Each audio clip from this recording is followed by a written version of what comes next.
A curious thing happened in our corner of southeast London last month. Normally quiet side streets were rammed with double-parked cars. The babble of excited young fans with accents from around the country filled the air, and the sold-out signs went up at the Valley for the first time in many years. Since the absentee owner Roland de Châtelet began his one-man war against Charlton Athletics fanbase, it has often been hard to tell when there is a home match in SE7 as a dispirited, desperate and dwindling band continue their estimable protest against an owner who has hollowed out their proud club. But these hordes of youthful and giddy fans were wearing not the red of Charlton but the black and white replica shirts of Sidemen FC, an online phenomenon who are to play a team of YouTube all-stars in a charity match.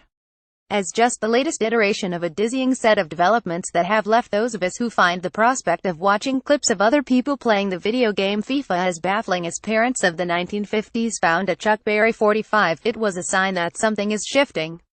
There is a palpable nervousness among television executives, expensively attired sporting executives, and the concentric circles of advisors and analysts that populate the industry that something may be happening beyond their immediate vision. Television ratings for live sport, the rights fees for which have for so long been the engine that has powered the growth of sport in the modern era, are down. The Olympics, once seen as the pinnacle of sport but now tainted by cynicism, are struggling to attract a younger audience. Esports, the digital revolution has arrived. Video, meanwhile, interest in the likes of the Sidemen and Spencer FC, a gang of Sunday League footballers that reach audiences of 2 meters plus on YouTube for their matches in an imaginary league, is up. Rather like the swirl of the current political climate, there is a sense in which the combination of changes in media consumption and the sporting landscape have led to a youthful thirst for forms of sport and entertainment that the mainstream has been slow to pick up on.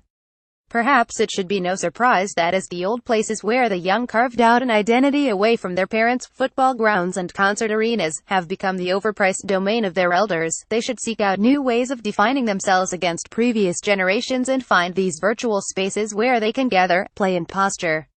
It is these shifting tectonic plates that the Guardian Sport 2.0 series, which grew out of a series of 4 documentaries conceived by our award-winning sports photographer Tom Jenkins, has this week tried to track.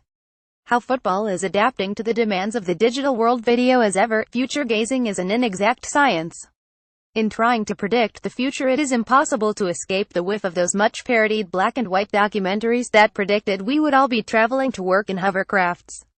And yet, just because we cannot tell where any of these trends are leading, it does not mean that we should not try to identify them.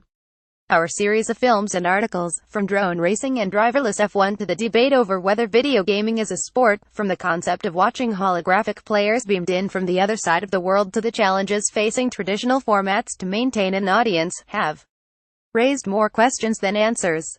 They go beyond the old pub argument of what makes a sport, and challenge long-held assumptions. Perhaps it is no coincidence that they have played out against the backdrop of a continual drip-feed of ennui-inducing news from traditional sport, most recently from British cycling. As Jenkins and writer Simon Hattonstone proved in their final dispatch from South Korea, the dystopian dark side of e-gaming does not suggest that new forms of sport will be any less prey to malevolent forces. Amid concerns over grassroots sport and participation, the prospect of a generation bathed in the glow of screens can seem depressing. Yet there is hope here too. The kids playing FIFA, following Spencer FC, or worshipping at the digital altar of a Neymar avatar, then practicing their party tricks in the park, are just as enthralled to football as their parents who were hooked in through yellowing programs and Jimmy Hill. It is hard to see where all this is all ultimately headed. But what is not in doubt is that the old order is changing, and those sports that do not remain curious enough to at least ask the questions will eventually wither and die.